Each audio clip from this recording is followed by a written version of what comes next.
और धनंजय कुमार सर, कई सारे सवाल हो गए। अब इतनी बात हो गई, इसमें कई सारे सवाल आ गए। एक बात ये उठ रही है सर कि जिस सोशल मीडिया को भारतीय जनता पार्टी केंद्र की सरकार आज की तारीख में अपने चुनाव प्रचार का सबसे बड़ा माध्यम बनाए हुए है, उसी सोशल मीडिया प्लेटफॉर्म पर वो लोगों की आवाज को बर्दाश्त नहीं कर सकते हैं। लोग अपनी समस्याएं अगर उठाएंगे तो वो उसको वहां पर बर्दाश्त नहीं कर सकते हैं। उनकी मॉनिटरिंग की जाएगी, कंपनियों पर दबाव बनाया जाएगा। देश किसी भी हाल में हो, चाहे जितनी बदहाली हो जाए, आप सवाल नहीं पूछ सकते हैं सत्ता से, ये वो बताना चाहते हैं। आखिर सर, दुनिया की जो सबसे बड़ी पार्टी आज की तारीख में अपने को कहती है, उसको उस पार्टी का जो है वो लोगों से, सवाल पूछने वालों से, ये कौन सा डर है? क्यों इतना डरती है सरकार आखिर सवाल सुनने से? जो एक पक्षीय होते हैं या जो हिटलरवादी होते हैं, जिसको फांसीवादी कहते हैं, केवल मुझे अपनी मन की बात कहनी है, तो जाहिर है सवाल से डरेंगे वो। और ये जो सरकार कर रही है वो तो अति है भाई। अभी जो मैं सुबह सुन रहा था, सुप्रिया श्रीनेत जो बता रही थी, उनके पहले जो वीडियो आया जिसमें उन्होंने स्वीकार किया एक अधिकारी ने कि किस तरह से दबाव है, और हम सब ने ये झेला है। मेरा भी ट्विटर अकाउंट बंद किया गया है, बंद है, सस्पेंडेड है, और वो कह दिया परमानेंट सस्पेंड कर दिया। तो अब सवाल है कि किससे कहें, तो किससे कहें? खुद से कहें। हम भी अपने मन की बात कहीं कहें, जहां जगह मिले वहीं कहें। आपके मंच पे जगह मिली, आपके मंच पे बोले, चाय की दुकान पे जगह मिली वहां बोले, जहां है वहीं बोले। लेकिन ये बोले, ये जो सामने सरकार बन के बैठा हुआ है वो गलत है। इतना तो हम सबको बोलना पड़ेगा, और लगातार बोलना पड़ेगा, और प्रमाण के साथ बोलना पड़ेगा। हम अगर यहाँ भी चुप साथ लेंगे ये सोच करके कि ये जो प्लेटफॉर्म है यहाँ बोलने नहीं दिया गया तो हम ना बोले या हार मान लें, तो फिर गड़बड़ हो जाएगी।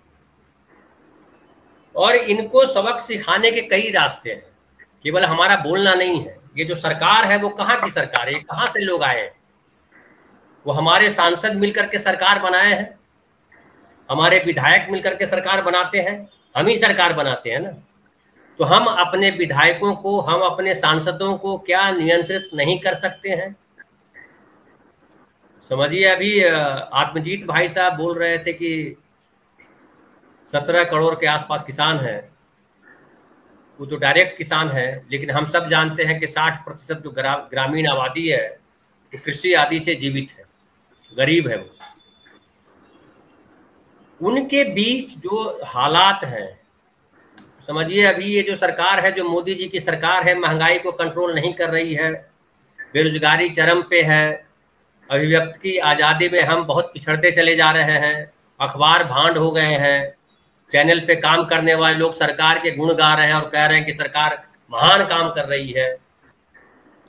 लेकिन जो हालात है, अब देखिए ट्रेन अभी लगातार लेट चल रही है, पूरे देश में ट्रेन जो है 5-5 घंटा 6-6 घंटा लेट चल रही है। लेकिन किसी को यह सोचने का या किसी को समझने का जो है विचार नहीं है उसके भीतर कि ये ट्रेनें लेट क्यों चलती है। ट्रेनों में व्यवस्था नहीं है। हम पत्रकारों को देख रहे हैं, फेसबुक पर लिख रहे हैं कि बड़ी बुरी हालत है, ट्रेन में ऐसे है, ट्रेन में वैसे है, रेलवे स्टेशन पे ये हाल है। ये क्यों है? और ये जो आवाज़ उठाते हैं, फिर जब बात आती है हिंदू राष्ट्र बनाएंगे तो फिर आप चुप हो जाते हैं, सिमट जाते हैं, और आपको लगता है कि हिंदू राष्ट्र बहुत जरूरी है। आपको लगता है कि हमें परेशानी ना हो, हम कहाँ परेशानी में फंसे, दूसरे फंसे हैं तो फंसे रहने दे। तो ये जो आत्मबोध हमारा है, या जो कहिए कि हमारे भीतर जो ये जो स्वार्थ घुस आया है हम सब के भीतर, हमें लगता है कि कहाँ अपना समय खर्च करें, हम बचे हुए हैं ना, हम तो घायल नहीं हुए ना, हमको तो पड़ोसी ने गाली नहीं दी ना। ये जो भाव है यही हमसे हमारा सबसे बड़ा दुश्मन है।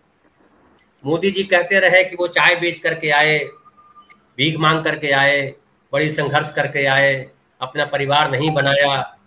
लेकिन मोदी जी आज ये बात नहीं समझ पा रहे हैं कि देश में 80 करोड़ लोग जिनको वो 5 किलो अनाज दे रहे हैं पर महीने, और कह रहे हैं कि हम बड़ा गौरव का काम कर रहे हैं। तो क्या यह गौरव का काम है? मोदी जी को समझ में आना चाहिए चाय बेचना कितना कठिन काम है, चाय बेच करके जीवन गुजारा करना। मोदी जी को समझ में आना चाहिए कि परिवार अगर गरीब हो तो कितना मुश्किल हो जाता है उसका पढ़ना।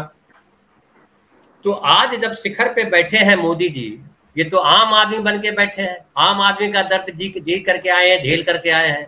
तो ये आम आदमी का दर्द क्यों नहीं समझ रहे हैं? ये क्यों अडानी को मजबूत बनाने में लगे? इनके तो परिवार भी नहीं है, इनका तो बेटा भी नहीं जिसके लिए दौलत बना रहे हैं। आमतौर पे क्या कहते हैं लोग, हम गांव में सुनते हैं कि मोदी जी का कोई है, किसके लिए भ्रष्टाचार करेंगे? लालू जी तो इसलिए किया कि लालू जी के ढेर सारे बच्चे हैं। अब बताइए, ये जो भाव है कि मोदी जी इसलिए भ्रष्टाचार नहीं करेंगे कि उनका कोई है नहीं, लेकिन हम सब देख रहे हैं क्या कर रहे हैं मोदी जी। तो अब सवाल है कि क्या हम आम आदमी अलग अलग भागों में जो बटे हुए हैं, हम जो बेरोजगार हैं, हम जो स्त्री हैं, हम जो किसान हैं, हम जो नौकरी पेशा लोग हैं, हम जो और दूसरे छोटे छोटे धंधे करते हैं, क्या हमको ये जो है बेरोजगारी है या जो महंगाई है, क्या असर नहीं कर रही है? क्या ट्रेनों में हम जानवर की तरह जाते हैं, वो असर नहीं करता है? क्या कहीं भी हमारी सुनवाई नहीं है? पुलिस हो या गुंडे हो या नेता हो, एक सिंडिकेट की तरह काम कर रहा है और हमारे जीवन को कठिन बनाते जा रहे हैं। आज देखिए, बच्चों को पढ़ाना, बच्चों को पढ़ाने के बाद उनको नौकरी में लगाना, उनको काम धंधे में लगाना कितना कठिन काम हो गया। और आपकी कमाई इतनी भी नहीं है कि आप जो है अपना जीवन सामान्य तरीके से जी सके।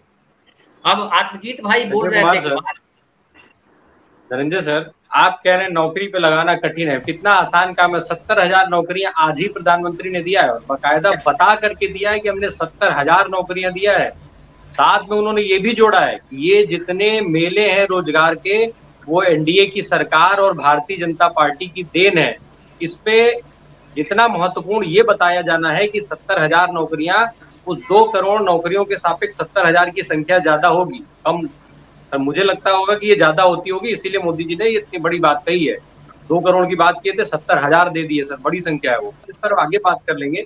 जो आज उन्होंने एनडीए की भी गिनती की है, उन्होंने कहा है कि ये एनडीए और बीजेपी दोनों सरकारों की देन है। जी धनंजय सर, अपनी बात पूरी करें। और मैं बात कहूं कि जो राम प्रकाश जी आपसे बोल रहे हैं 70,000 नौकरियों की बात कर रहे हैं, ये 70 साल में पहली बार हुआ, ये जान लीजिए। 70 साल में पहली बार हुआ कि प्रधानमंत्री नौकरी के नियुक्ति पत्र बांट रहा है। नहीं तो पहले नियुक्ति पत्र तो दफ्तर से चले जाते थे वहां से और सीधा उसके घर पे पहुंचता था और वो ज्वाइन करता था, जहां दफ्तर है वहां जाता था।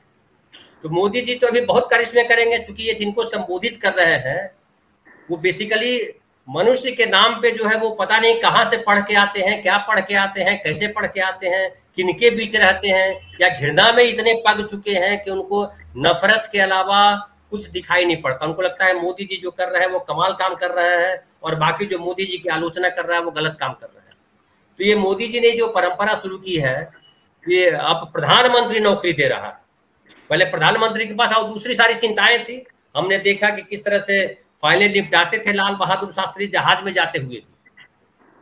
मोदी जी भी निपटाते देखे गए हैं, लेकिन मोदी जी अब नौकरी बांट रहे हैं, वंदे मातरम ट्रेन चला रहे हैं, पता नहीं क्या क्या कर रहे हैं। इनके पास बहुत समय है, क्योंकि ये तो सोते ही नहीं है, और नहीं सोते हैं तो काम ही काम, मतलब दिन रात 24 आवर्स काम ही कर रहे हैं। तो ये लेकिन सवाल खड़ा होता है, मैं मोदी जी को दोष अभी नहीं देना चाहता हूँ, समझ गए, क्योंकि मोदी जी को दोष देने से कुछ होने वाला नहीं। जब तक हम अपनी चेतना में नहीं झांकेंगे, जब अपने गिरवान में नहीं झांकेंगे, हम आसपास के लोगों को नहीं देख पाएंगे। हम देख रहे हैं कि हमारे आसपास के लोग जो हमारे ही परिचित नौकरशाही में हैं, आईएएस हैं, सेक्रेटरी हैं, हमारे ही आसपास के लोग, हमारे रिश्तेदार भी दूसरी नौकरियों में है, किसी कुर्सी पे बैठे हैं।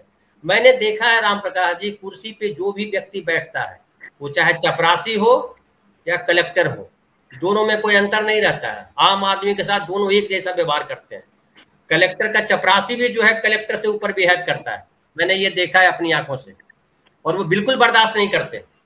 आप कलेक्टर के सामने बात करना बड़ा आसान काम नहीं है। शायद कोई कलेक्टर मिल जाए जो संवेदनशील हो, वो शायद आपसे अच्छी तरीके से बात कर दे। उसको कलेक्टर को लगता है, वो लिखते हैं जिलाधीश, तो जिलाधीश का मतलब होता है जिला का मालिक। तो उसको लगता है कि ये पूरे प्रदेश जो जिला की जनता है मेरी गुलाम है, मैं जैसे चाहूँ हैंडल करूँ। और उसको जो हैंडल करता है चीफ मिनिस्टर या होम मिनिस्टर जो भी होता है, उसकी गुलामी करता है, उसके चरण धोता है, उसके इशारे पे चल रहा होता है। और वो जो मंत्री बना हुआ है वो किसी पूंजीपति के चरण धो रहा होता है, क्योंकि वही चुनाव लड़ने का पैसा खर्च करता है। बाकी जो जनता है, जिसको कहते हैं कि इस लोकतंत्र में जिसको बनाया गया है या संविधान की हमने रचना की है और हमने लिखा है कि हम भारत के लोग, यानी हम भारत के लोग, इस देश के नागरिक, इस देश के मालिक है, ये कहीं खो गया है।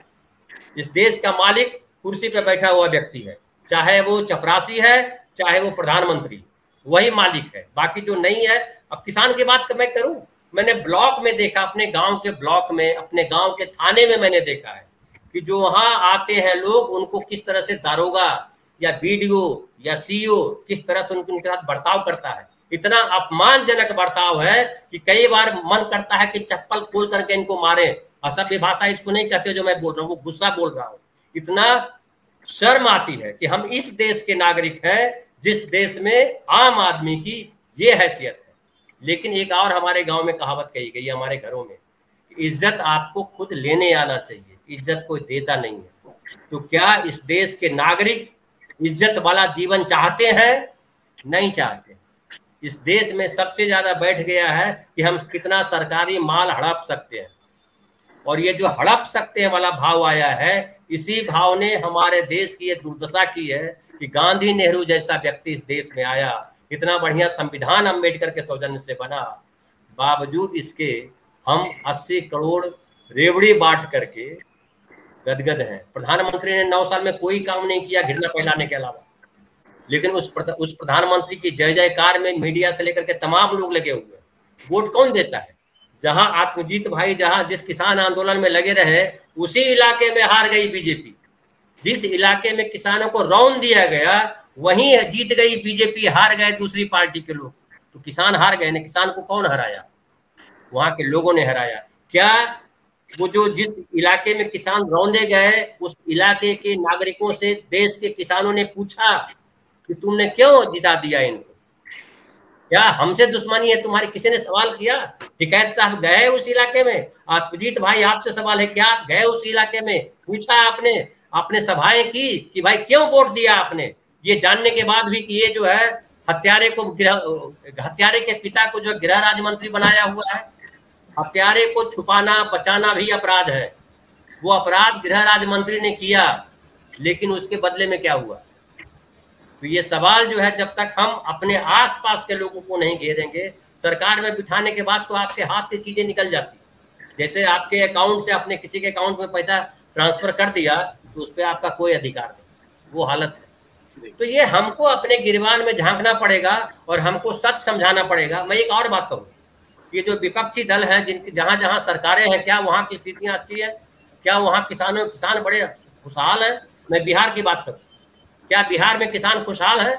नीतीश कुमार आज जो है बन रहे हैं नेता विपक्षी दलों के, क्या किसान खुशहाल हैं? बिहार में किसान रोज खेत छोड़ करके भाग रहे हैं। और जो बात कही इन्होंने बीमा वाले क्या करते हैं? बीमा का पैसा ले लेते हैं सरकार से, और जब बारी आती है तो उस इलाके के सबसे अच्छे खेत से ले जाते हैं वो हिस्सा, और उसके बाद बताते हैं कि नहीं, ये तो 50% से ज्यादा बढ़िया है, 50% से कम अगर रहेगा अच्छा तब हम देंगे। नतीजा क्या होता है? नहीं मिलता है। और उसमें जो वीडियो है, जो एग्रीकल्चर ऑफिसर है, एग्रीकल्चर मिनिस्टर है, सब भागीदार होते हैं कमाने में। तो जो भी गद्दी पे बैठता है, जो भी कुर्सी पे बैठता है, चाहे छोटी कुर्सी पे बैठे चाहे बड़ी कुर्सी पे बैठे, वो कमाने के लिए आया है। और एक और आखिरी बात कहूं, हम किसानों के ही बेटे हैं जो आईएएस बने हैं, किसानों के ही बेटे हैं जो मंत्री भी बने हैं, और किसानों के ही भाई हैं जो बीडीओ या सीईओ या थानेदार बने हैं। लेकिन किसी किसान ने नहीं कहा अपने बेटे, भाई और दामाद से कि बेटा जब कोई कहे मैं किसान हूं तो उसको चाय पिलाना, कुर्सी पे बिठाना। एक किसान की बात करिए, किसी किसान ने अपने दामाद को कहा, अपनी बेटी को कहा, अपने बेटे को कहा, अपने भाई को कहा? नहीं कहा। सबने कहा कि बेटा बढ़िया है, 2 मंजिला मकान बना लेना, चाहे जो हो, पटना में बढ़िया मकान बनना चाहिए। तो जब आप दूसरों को लूटने की बात करोगे तो आपको कौन बचाएगा? आप भी लूटने के लिए तैयार हो जाओ। आप 100 रुपया लूटोगे, कोई आपको 1000 रुपया लूट लेगा। तो ये स्थिति है राम प्रकाश जी, और मुझे लगता है हमारे देश में नेताओं की जरूरत नहीं है, समाज सुधारकों की जरूरत है, पढ़ाई की जरूरत है। और पढ़ाई वो वाली पढ़ाई जिससे इंसान बनता, आदमी बनता है। इंजीनियर और डॉक्टर और आईएएस ऑफिसर बनाने वाली पढ़ाई हमारे देश को नहीं चाहिए था, जो गलत पढ़ाई हमने पढ़ लिया। ये आईएएस ऑफिसर सबसे बड़े चोर दरअसल आईएएस ऑफिसर लॉबी है।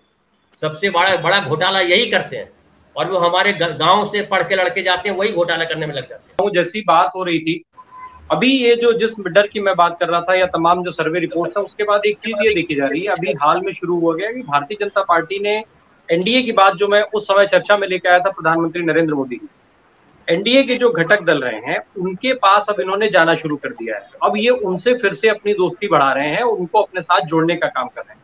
सर, ये क्या इस बदले हुए राजनीति का दबाव है, भारतीय जनता पार्टी का डर है, या फिर कुछ और? देखिए, उनको पता चल गया कि अब आने वाले नहीं है। 2024 में उनके लिए लड़ाई मुश्किल है, ये समझ में आ गया है। इसकी दो वजह। इसकी वजह नंबर एक तो ये है कि वो जनता जो है, जनता को जो देने का वादा करके आए थे 2014 में, उनमें से एक वादा पूरा नहीं किया, और इन्होंने खाली विज्ञापन किया, प्रचार किया, मीडिया के माध्यम से किया, ये जो गटर चैनल है उनके माध्यम से किया, या पब्लिसिटी करके किया, झोले से लेकर के बड़े बड़े होर्डिंग लगाने तक, और ये विदेशों में डंका बज रहा है जैसी बातें मीडिया के द्वारा फैलाई। तो इनको एहसास हो गया है कि अब नहीं आने वाले हैं। दूसरी बात ये हुई है कि जो विपक्ष है या जो कांग्रेस है, कांग्रेस और दूसरी जो रीजनल पार्टियां हैं, जो कल इनके पालकी ढो रही थी पार्टियां, खास करके जो समाजवादी पार्टियां, वो नीतीश कुमार हो या और लोग हो, जो उद्धव ठाकरे एक बहुत बड़े उसके पार्टनर थे, इन सब लोगों ने इनका साथ छोड़ दिया। तो अब इनको एहसास हो गया है कि अब जो बुरा वक्त शुरू हो गया है, और सब जब समाजवादी ही जो है जब आए बीजेपी के साथ तो इनकी सरकार बनी।